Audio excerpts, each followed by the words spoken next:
প্রতিদিন নামাজের আগে যে তোমরা ওযু করো,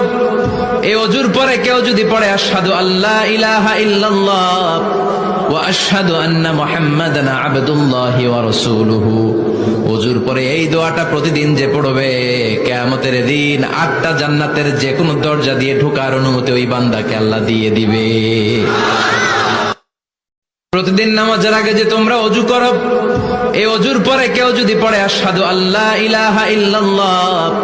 ওয়া আশহাদু আন্না মুহাম্মাদান আবদুল্লাহি ওয়া রাসূলুহু, ওযুর পরে এই দোয়াটা প্রতিদিন যে পড়বে, কিয়ামতের দিন 8টা জান্নাতের যে কোনো দরজা দিয়ে ঢোকার অনুমতি ওই বান্দাকে আল্লাহ দিয়ে দিবে। প্রতিদিন নামাজের আগে যে তোমরা ওযু করো,